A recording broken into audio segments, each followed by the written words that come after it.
muna natin. Papakita ko sa inyo ang problema nito. Open natin. Ayan.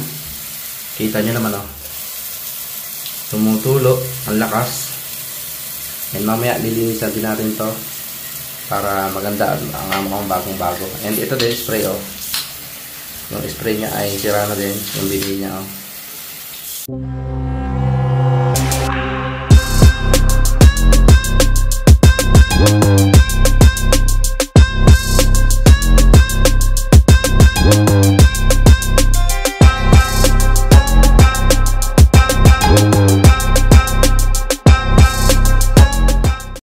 Hello, magandang araw sa inyo lahat mga kapatid, mga kaibigan. So mapapansin nyo na dito tayo sa banyo. Meron tayong gagawin dito na itong bidet at saka yung kanyang hose ng main water papalitan natin dahil sira na. So meron tayo ditong hose, flex hose. Papalitan natin. And meron tayo ditong bidet, yung pang spray sa ating puwet. Para naman matagal lang stock tong na to kaya hindi nagagamit. So papalitan natin yan. So ang kailangan lang natin tools na ganyan lang oh, napakasimple lang. Itong parang pinaka wrench na to at saka kailangan natin ng teflon and itong may bakal ako dito kasi lalagyan ko sa loob ng bakal para bumalik siya kasi magaan yung rubber niya ay hindi lumulubog. So ganun lang diskarte na ginagawa ko dyan. Nilalagyan ko ng pampabigat kaysa papalit tayo ng doon.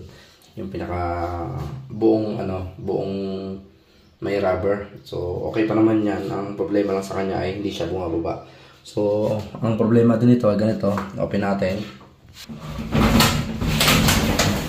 Open muna natin. Papakita ko sa inyo ang problema nito. Open natin. Ayan. Kita nyo naman oh. Tumutulo. Ang lakas.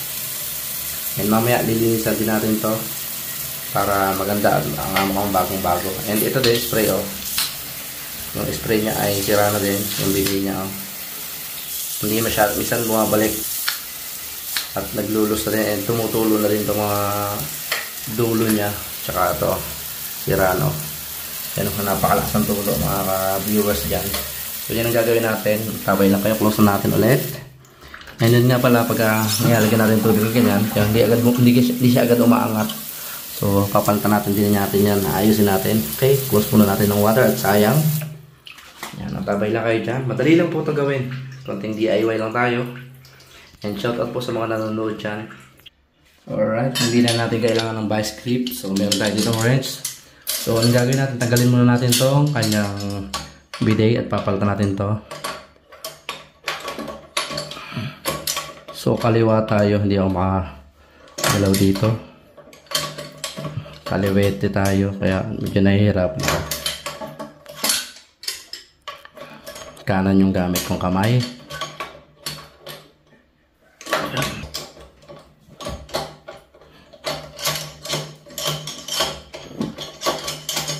Okay, yan, maluwag na.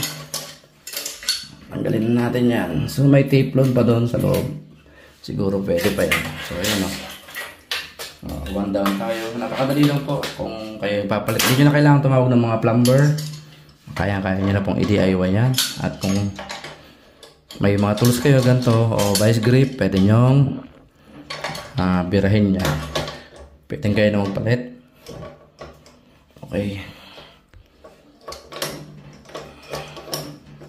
So yan lang kailangan nating tools. Parang kung may wrench kayo, may vice grip, pwede. Okay, yun. Tanggal na agad, kunti pa. So, mag-iingat kayo dito kasi pag yung ganyan napuputol na, parang karayom yan. Tatanggal na yung mga gilid. Baka kayo matusok. Yan o. Kaka-delikado. Right. Okay, one down. Yan, makikita nyo. Butas na siya. So, kaya tumutulo. So, mag-iingat kayo dito. Parang karayom to. Napakatilos. No? May naggagawa sa kapitbahay kaya may nagpupokpok din doon. So, ito naman kabila ang tanggalan natin. So, simpleng DIY lang pinapakita natin. Sana ay makatulong po sa mga nanonood na viewers natin dyan. Sa inyong lahat. And shout out sa mga nandyan. Sa mga nanonood ngayon sa premiere natin. Maraming salamat sa hindi nakakalimot sa channel natin, sa palaging bumibisita dito. Shout out Kuya Ice and Temerlin, Boy Siya na sumisigaw. Alright, yun. Yan, natanggal na natin. So makikita nyo, sira na yung ating flexi hose. Papalitan natin yan ng bago. So gamitin natin.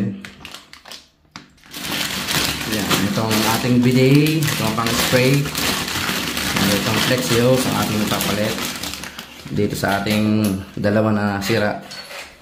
Kayang-kaya nyo pong i-DIY, hindi nyo na po kailangan tumawag ng mga plumber, yung mga gumagawa sa mga bahay. Okay lang, ganyan lang. Kapag sira ay madali lang po. Pwede nyo orderin to sa online, sa Lazada. So ito ay nabili ko sa DIY, Mr. DIY natin nabili.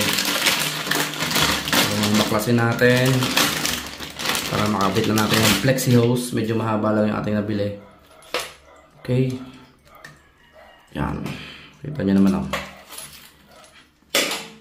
Sakto-sakto yan. Yun, So lalagyan na natin yung tape loan. Hindi na natin kailangan tanggalin yung luma. Pwede pa yan. Okay, patungan lang natin na konti. Sayang naman yung nandyan tape loan, Kailangan nyo ng tape loan. Right, sana nasusundan nyo. Napakadali lang po. Hindi nyo na po kailangan tumawag. Gaya po na sabi ko kanina. No need na tawagan ng mga plumber natin. Paikutan nyo lang ganyan. Napakadali lang po. Yan, So solid na solid yung ating na yan. Kunting lagay lang ng tape loan para hindi siya tumagas, para fit na fit siya. Okay, yun. Yun, alright. Ilalim din, lagyan din natin para fit na fit yung ating gawa.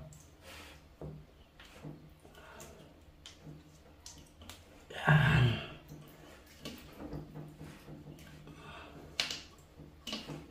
Right. Yun, okay na. So, pwede na natin ikabit yan. Higpitan na lang natin maya-maya. Uy, dito pala kabila. Yun. Higpitan na natin sa ating wrench. Higpitan ulit natin gamit ang ating wrench. So, dahan-dahan lang na. Higpitan.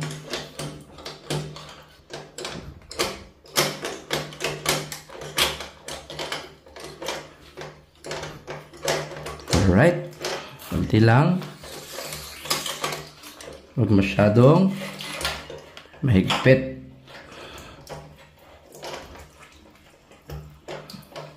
Yun. Okay na yan. Kabila naman, may kabilang dulo. Natin kabit. Medyo mahaba yung nakabit natin. Yan. Pwede na natin ganyan mamaya. So dito muna tayo sa gilid. Alright, kunti na lang, tapos na tayo. Napakadali lang po. Ayan, shout out sa inyo lahat. Sana nasundan yung video natin. So gaya ng sabi ko, no need to po na tumawag ng plumber. Kayang-kaya nyo pong i-DIY.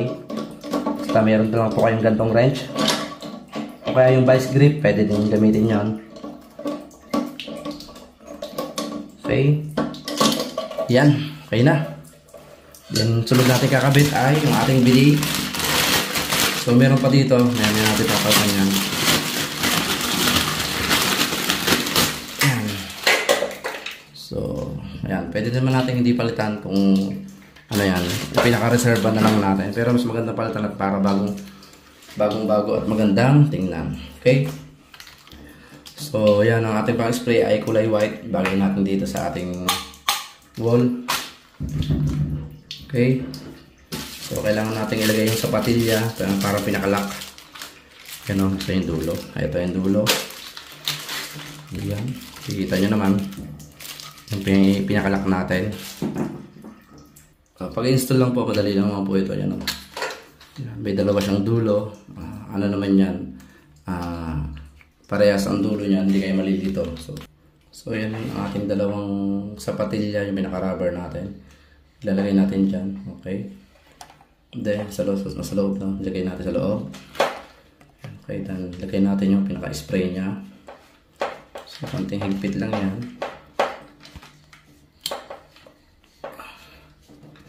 Right. Yun. Yan, may higpit na. Then, yung kabilang dulo naman, ganun din. Then, dito nyo lalagay sa kanya. Pinakapuno. Medyo mahigpit.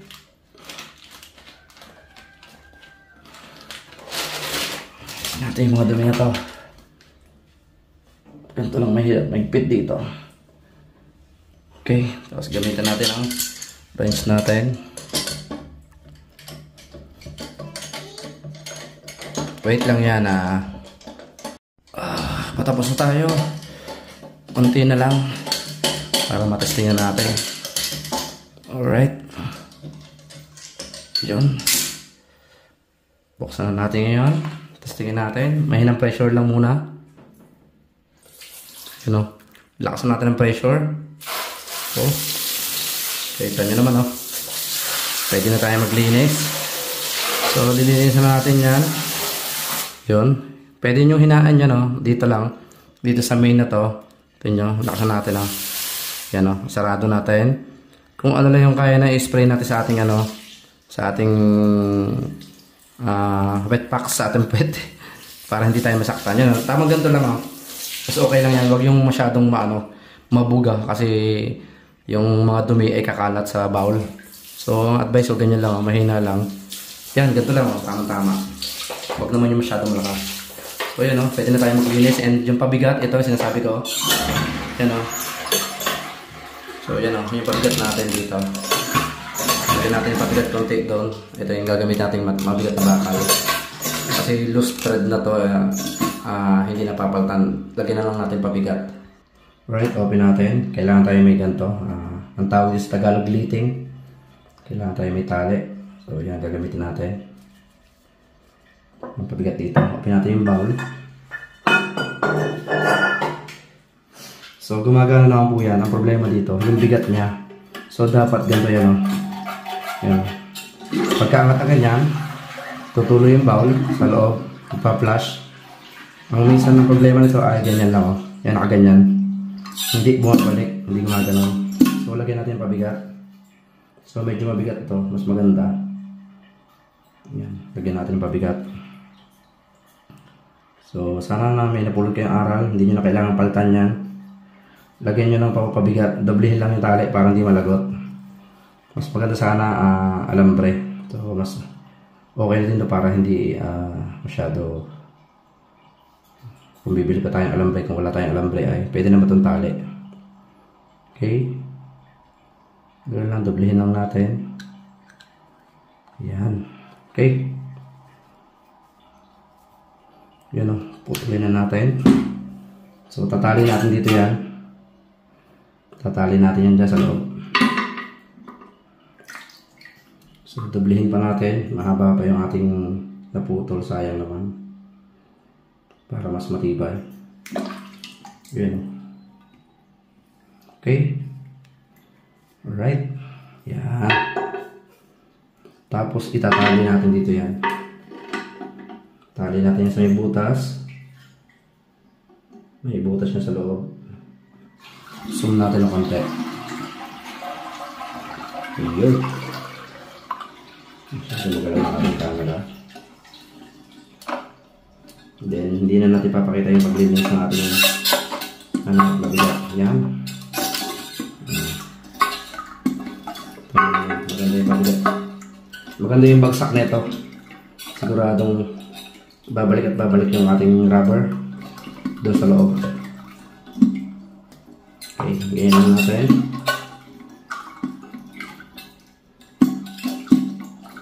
Para paghatak yung bagsak niya, sure, ano yan, balik na balik yung rubber niya. Yan, Yan, Okay, okay na yan.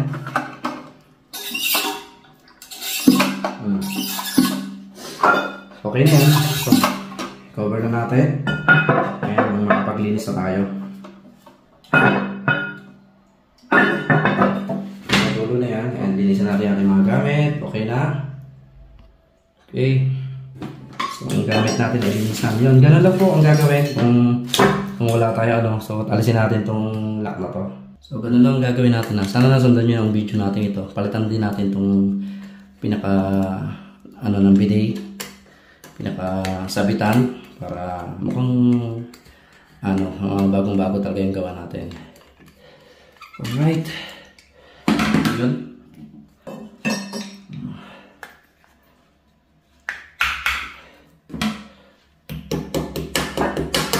Alright. So, hindi lang cellphone ang ginagawa natin. Nakakagawa din tayo ng mga ganitong bagay. Hindi na natin kailangan tumawag ng plumber. Ano lang po kagandahan sa mga mahilig magkalikot. Sabay isang screw. Ito pa. So, sana nasundan nyo yung ating video na ito mga kapatid. And sa mga nandyan, sana may napulot po kayong aral. Alright. Yun.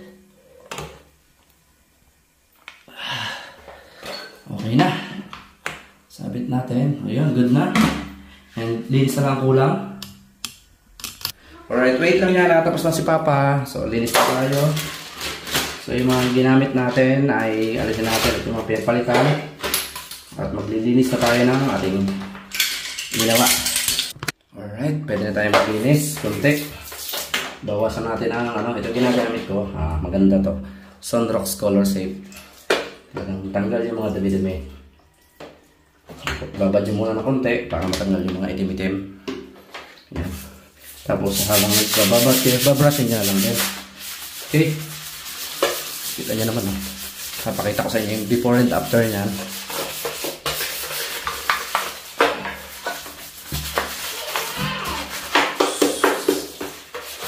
Yan. Pwede na. So, bawasan lang natin ang dumi. Mamaya natin bababatan ulit ng muriatic acid. So, sa mga ganyan na problema. Makakatulong po itong video ko na to. And kahit di na po kayo tumawag ng mga plumber, gaya na sabi ko. Okay.